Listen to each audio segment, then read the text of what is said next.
శ్రీ గురుభ్యో నమః. శ్రీమాత్రే నమః. సౌందర్య లహరిలో ఇప్పుడు చెప్పుకోబోయే శ్లోకాన్ని పఠిస్తే ఉన్నతమైన పదవులు లభిస్తాయి. ఈ శ్లోకపారాయణం వల్ల అధికారాన్ని పొందుతారు.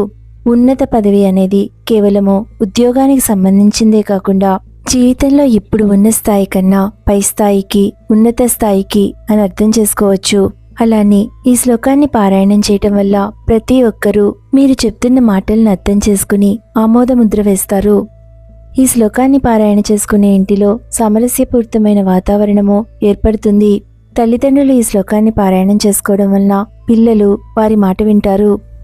వైవాహిక జీవితంలోని సమస్యలతో బాధపడుతూ ఉన్నవారు ఈ శ్లోకాన్ని పారాయణం చేయడం వల్ల వారి మధ్య ఉన్న సమస్యలన్నీ సమసిపోయి శ్రీమాత అనుగ్రహంతో సంతోషకరమైన జీవితాన్ని గడుపుతారు. అందువల్ల ఈ శ్లోకాన్ని పారాయణ చేసుకునే వారికి ఎటువంటి సమస్యలున్నా తీరిపోవడమే కాకుండా వారు ఉన్న స్థితిలో నుండి అత్యున్నతమైన స్థితిలోనికి వెళ్ళడానికి ఈ శ్లోక పారాయణము సహాయపడుతుంది. అసలు శ్రీమాత అనుగ్రహం ఉన్న భక్తుడు పొందే స్థాయిని గురించి చెప్పడము ఎవ్వరి తరమూ కానిది. లలితా సహస్రనామంలో అమ్మవారిని వాగ్దేవతలు త్రిగుణాత్మిక, త్రిగుణ అనే నామాలతో కీర్తించారు.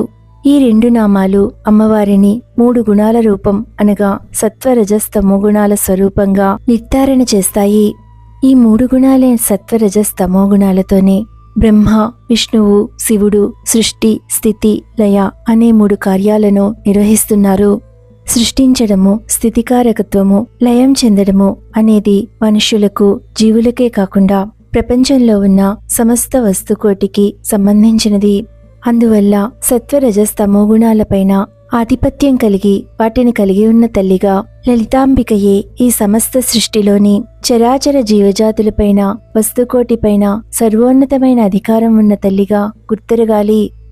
ఓ శ్రీదేవి, పార్వతి, నీ 3 గుణాల వల్ల జన్మించిన 3 దేవతలు నీ పాదపద్మములను పూజించినప్పుడు పూజించబడతారు.